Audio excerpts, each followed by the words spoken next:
Some disasters are known by the world, and some were hidden from everyone. On a story buried by the Cold War and hidden for decades. During the Cold War, the Soviet Union rushed to build its first nuclear submarine. Its official pipes were welded too quickly. Parts were missing, reactor shielding was too thin. Everything was rushed. But Soviet leaders wanted results, not safety.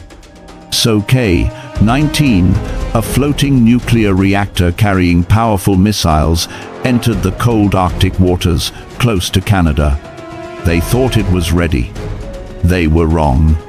On July 4th, 1961, deep under the North Atlantic, disaster struck.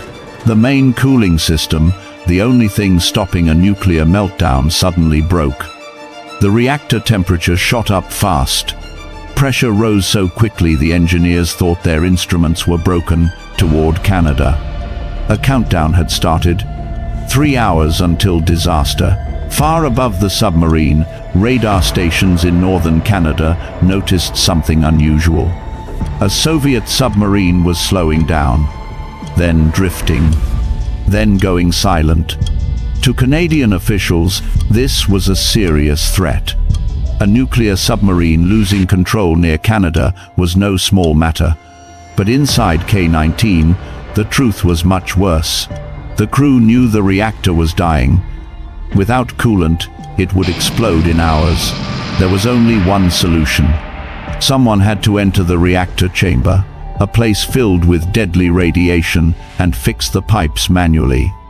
A mission no one could survive. The commanders explained the situation to the engineering crew. They didn't order anyone. They simply told the truth. 8 men stepped forward. They removed their protective suits. The heat would melt them.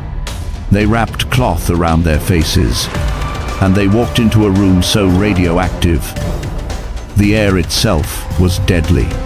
Inside, pipes were glowing. The heat was extreme. Metal was bending from the temperature. For long, painful minutes, they worked blindly, tightening valves, fixing joints, and forcing coolant through. Every second pushed radiation deep into their bodies. But they didn't stop, because if they failed, millions could die, including people in Canada. When they finally came out, they collapsed.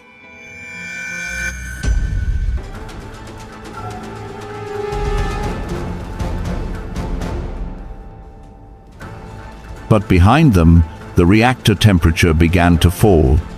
They saved the submarine and the world. The Soviet Union immediately hid the truth. Reports were destroyed. Families were silenced. Survivors were ordered not to speak. The world was told the submarine was simply damaged, but documents released years later revealed the truth. The explosion could have released radiation 20-50 times stronger than Hiroshima, poisoning Canada's waters, wildlife, and air for generations. This was the closest Canada ever came to nuclear disaster, and almost nobody knew. Today, K-19 lies on the ocean floor, rusting and forgotten. But her final 3 hours revealed something extraordinary. 8 young men risked their lives to save countries they would never see and people they would never meet. Their names were hidden, their sacrifice erased, their story buried, but they prevented a nuclear chain reaction. They protected Canadian soil. They saved millions. K-19 was built for war, but in the end, it became a symbol of courage. With the reactor cooling down, the submarine surfaced. Fresh air filled the vessel, but the danger wasn't gone. Died shortly after rescue. Others lived only a little longer, but every one of them died a hero. The ship slowly made their way back toward the Soviet Union. The sea was quiet, but the crew felt heavy with sorrow. They had survived the submarine, but many of their brothers had not. As they looked out at the endless ocean, they wondered if the world would ever know what they had done. After returning home, The surviving crew faced new battles. Many became sick. Some could not work again. But no one was allowed to tell the truth. Families never knew what happened. Doctors were not told about the radiation. The silence hurt almost as much as the disaster. After the Cold War ended, old documents were released. The world finally learned the truth. K-19 came minutes away from a nuclear explosion that could have reached Canada. Surviving crew members, now older men, finally told their stories.